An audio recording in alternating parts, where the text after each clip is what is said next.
Dycom. Dycom, Dycom, Dycom.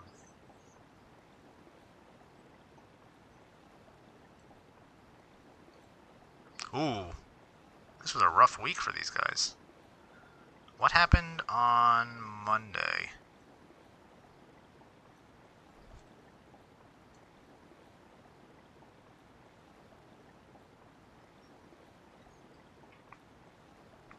What happened on Monday is that they reported a quarter one. Actually, wait, that says 4 days ago. Monday was not 4 days ago. Hold on a second. Hold on a gosh darned a second. This was Wednesday. Oh, maybe it's reporting on what happened on Monday. Yes. Yeah, Dycom Industry Report. Quarter one loss, misses revenue X estimates. Ooh, they didn't just miss. They missed to the negative. Oh, gross. DY tanks 50%. Yesterday's trading after reported fiscal year 2020. Wherein earnings and revenues missed the respective Zacks consensus estimates. Adjusted loss of 4 cents per share against the consensus estimates of 13 cents. So not only did they miss the expectations, they had a loss per share when people were expecting a earnings per share. That's not good. And a year ago they had 36 cents per share during this same quarter. And that was in the middle of COVID. How the hell does that happen?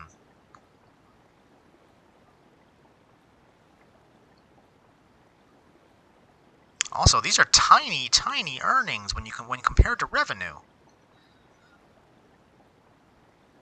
And how is it going down over time? What business is this? Specialty contracting. Is that something that would be hurt coming out of COVID? I don't think so. Because this is it almost seems like as things are reopening, these guys do worse and worse. It doesn't make sense, though.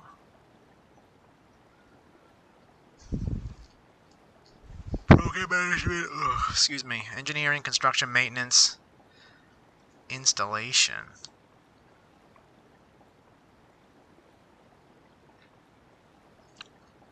This construction, I mean, I know housing has been a thing recently, so why? I can't really explain what I'm seeing here.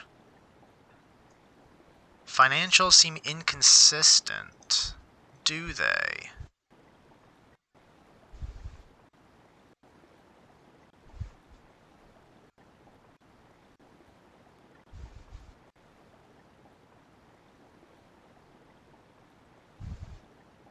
I'll look at the fair value.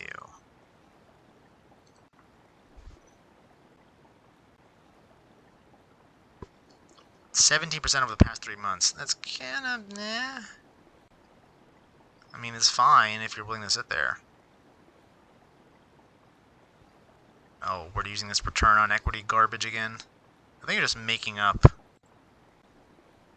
Just making up functions. Making effective use of a portfolio. Mixed feels about the Dycom. That's kind of how I feel also. High rate of profit retention, its low rate of return is probably hampering its earnings growth. For once, I would agree with Simply Wall Street. I think that makes sense. Intrinsic value. Actually, I don't need to read that article. I can go look here.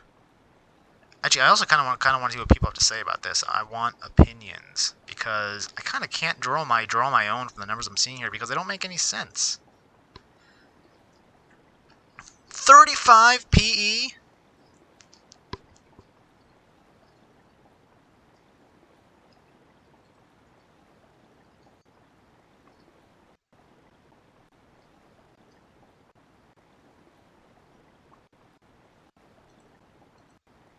It's gonna load sometime today. That would be great.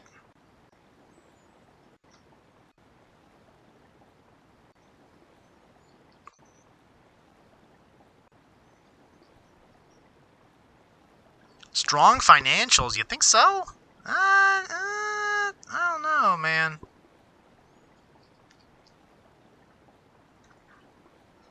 Not a whole lot of action in here.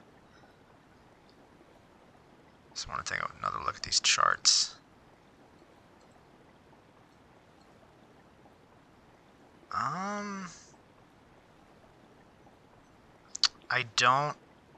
I don't like it, especially since this recent disappointment is coming after a fairly large run-up that I just noticed.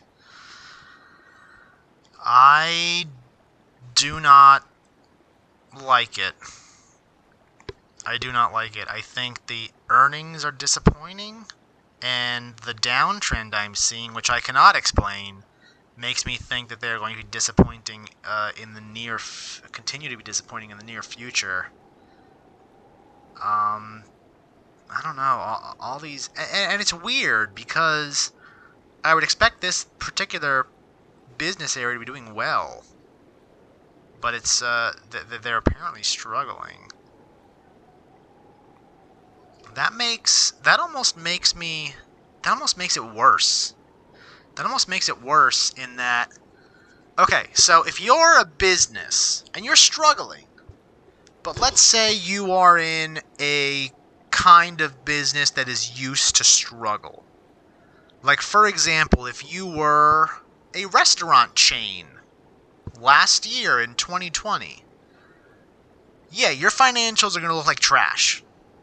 But it's explainable because the entire sector that you're in is going to look like trash in the middle of a pandemic where everything's shut down. So that is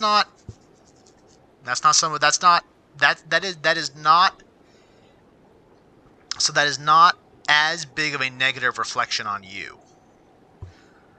On the flip side, if you are a company with trash financials in a sector that seems like it should be doing well, and maybe I'm just assuming they're doing well because I've heard a lot about housing recently. I honestly don't know much about it.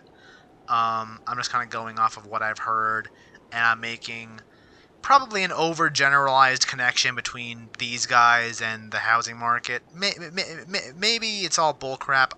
I don't know. Again, I'm not an expert. I'm just making wild calls here and talking out my butt. But let's say you are a company with trash financials, but you work in a sector that is supposed to be big. Like, for example, if you were let's say an EV car maker last year when Tesla was having that big run-up, and everyone was excited about Tesla, and a lot of other EV makers were rising with it and getting hype with it. Probably not a good example. If I was to sit here for a few minutes, I could probably think of a better one, but that's kind of all I got right now. If you are in a sector that is doing good, but you still have trash financials and well, actually, yeah, it's not a good analogy because all EV companies are gonna have trash financials. It's more about hype. No, what's a better example?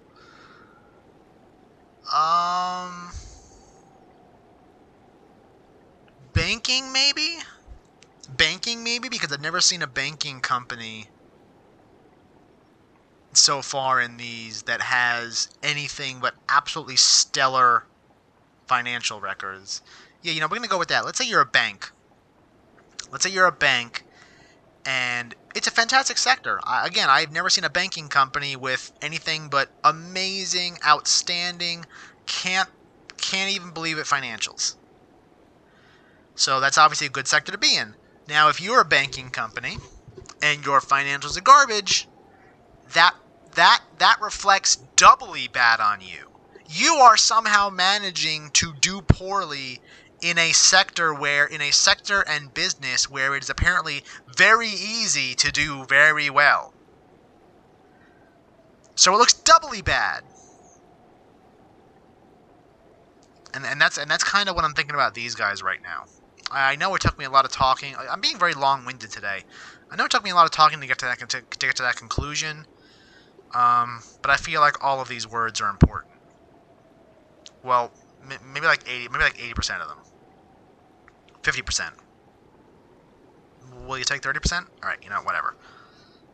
What did I say I'm gonna give this? Oh yeah, sell. Bye bye.